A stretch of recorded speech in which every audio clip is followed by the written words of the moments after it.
มาแทงยาวขาจึงปัดหาตาอายจ้อยเลยอายคัดเสืองานกันขึงหลักขวางปีสองลำแทงยาวเฮ้โหเวียนเผอมาห้องกับปินม้วนได้เสือลายมันย่อลาลีเหียดได้มาเวียนเผอเนี่ยอาโลไอจ้อยก็ให้แกงว่าเขาตึกเกี่ยมาซึกขวางในเผอตรงได้มาให้แกงงอกกลางงอกมาโอ้ปีสองคนนี้มันขี่กาเรียนไปวันลำเลยว่าไหนเมื่อปีสองลำไอข้าอยู่นั่นไอจ้อยก็เอาข้าวยามดีเสมาอีลวดเครื่องไพ่ผ้าปีสองลำเฮาคากะเฮียอันขึงหลักยาวเขาหนอปีสามได้พูดตัวว่าไอ้จ้อยได้ไอ้คัดใส่งานกันไว้ไอ้จ้อยก็เอามาไว้ดีกว่าทรายเสียยาวไผ่ลักในก็มอนะเมื่อหนูทรายถ่วมใส่ในก็เจ้ามันหอนยาวว่าไหนฮัลโหลมันจะเผยแก้วลาลีมาเห็นแหงก็ได้ถ่วมเห็นไหนก็รู้จังหยาบสังไล่ลักแน่เลยก็มอนะเลยกึดดังในแทงอินหนังฮือเปิ้นเตรียมหานั้นแต่ปีสางเขาก็เสือลำปีเสือยาวเฮลำจอมกาเนาะกาแลกวนเหมือนเฮมันดีก็ดันขึ้นเลยเนาะโลยเสือลำหน่อยยาวไอ้เนี่ยลาลีเฮียเนี่ยอยู่มาเฮเนี่ยก็ขี่กาเลียนเปลี่ยนเนี่ยมาเปิดก็หันมาก่อนมือดูพักไว้ก่อนไม่ยากกินน้ำมืออยู่ว่าไหนเกิดมันจำอินก็รู้จังหยาบสาเอาทงกอดสู้ไว้ในก็เลยมือมีเผาหูมีเผาหันเอาหน่อยนะเลยกำไข่เมาขึ้นกาก็ได้เลยไอ้จ้อยก็เอาลวดเครื่องไฟผ้าปีสางลำเขากัดผมใส่ไว้เสียเฮีเกียงไม้เลยตั้งก็ใครกินเนี่ยเขาอันมาซื้อกินเนี่ยเฮียงสมาเป็นเนี่ยมาเฮีเกียงวันเฮงเขาไอ้จ้อยเด้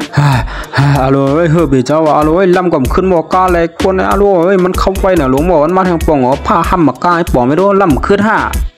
ลูไอ้เกียงเนาะไอ้จ้อยก็เกียงวันไหนเห็นเขาหัวรถเครื่องไฟฟ้าไว้กันในกองเราหน่อยมาดองหันรถเครื่องไฟฟ้าก็หมันกุ้ยไอ้จ้อยก็ว่าในมาหมันก็ไว้กันในมือกันในสลายมันโย่ก็ลำก็ทั้งบนเผื่อก็มาทั้งในขึ้นรถเครื่องไฟฟ้าก็ซ้ำหายมันจะลายอะไรมาเป็นเมย์อยู่ในไอ้ว่าไหนปีสามลำเขาได้ใช้หลักถังไอ้จ้อยอยู่พี่อะไรเงี้ยฮะเราก็ใครหา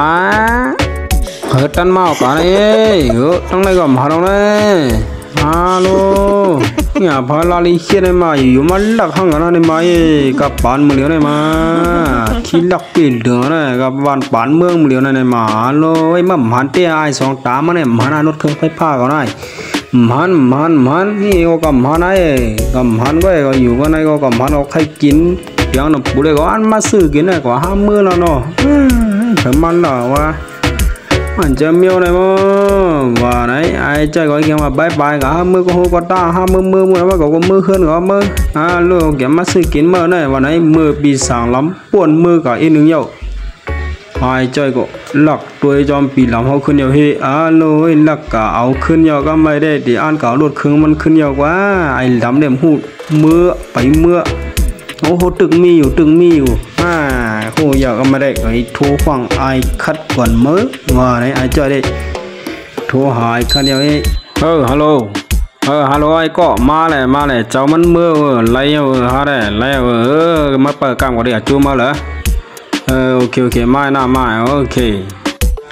ภายลักในก็มอน่ะไอ้จ้อยก็ว่าไหนพี่น้องไต้บ่มหมอลักก็มาห้องไอ้จ้อยกันลักก็เลยน่ะเฮว่าไหนนานมาจะหลามันซุ่มข้าวยำหัวในมาฮัลโหลเฮ้ยนะโมฮัลโหลจอดตีไล่หนึ่งเมียวมึงเอาเนี่ยฮัลโหลมีแล้วมาเลยแล้วรู้เลยหาได้ก็ไม่ได้แล้วรู้เลยเขาใส่ถุงไว้ก็หนาเมื่อวานหรือว่าใส่ออกก่อนนึงมาช่วยเขาเอาใส่ออกก่อนโยนั่นฮัลโหลจ่าลีเนี่ยมือเจอไฟผ้าเนี่ยไอ้ไรเสียงการน้ำมันออกในมือเหลียวในดังการน้ำมันกาหนาเนี่ยฮัลโหลเสียบไฟผ้าออกป่าไรเยอะเนี่ยฮัลโหลเข้มนะเข้มปีเจอเนี่ยไอ้ไว้ปีเจอเนี่ยขี่สองก็ได้กว่าผมใครเลยเนี่ยมือฮัลโหลกาโทรมาจ่อยก่อนมือไอ้ช่วยลำไม่มาเลยทั่วเรียนได้แต่ไอ้จ้อยขายคัดก็อ่อนกันทั่วเรียนว่าเฮ้ฮัดขี่ว่านะเฮ้กูเจ้ามันยินเสียงมันว่าไงลุยทั่วเรียนเมื่อไอ้มันไรได้กำเจ้ายินเสียงอะไรว่าไงดีเตียงเสียงหลังสองนอลุยต้องไม่ค่อยมั่วอยู่มันละหักกันที่ไหนนะโอ้ลุยเพิ่มทั่วมาขิงได้มาลุยตั้งกระลุนเรียได้นะทั่วมาอย่างนั้นมือเหลียวนั่นลุยเกียกบักเกียกในเผาในไม้ฮะปีสองนี่ก็กินข้าวมูลมาเนี่ยไหวไส้ไหวขาไอ้คัดได้หันเยาเฮว่าในเป็นเจ้าของมันว่าไหน รวยเนี่ยเป็นเจ้าหน่อยมันจะไล่นะเนี่ยเมื่อรวยลักเปียไปก่อนนะเฮ้กำได้ยากินได้จังไหนได้ปีสังก็จะเอาขมุนเสียไหวขึ้นมาตัวยาสืเปลี่ยนไอ้จ้อยโอ้ไอ้จ้อยลงได้ไอ้ไหนดักหลุดเครื่องไฟผ้าลงได้เมื่อว่าไม่มาในห้างเก่าลูนั่นเมื่อไกลนั่นเมื่อลาลีเฮ็ดไอ้น่ะไอ้จ้อยในลาลีเฮ็ดไอ้ในมันลาลีเฮ็ดไอ้มาห้างเก่าลูเนี่ยเป็นห้างเกาหลีนี่เนี่ยมันว่ามันหาได้เหมือนกันเนี่ยอันโลเว้ยอย่าลาลีเฮียนให้มาอ้าวฝ่ามือไอ้จ้อยได้ไปคู่หูให้ว่าคนอันทูในมันใจไอ้คัดมันเปลี่ยนปีลำเจ้าของมันกำเหลียวไอ้จ้อยได้ยากินกล้วยเมื่อไรกับยากินจอมเมื่อไร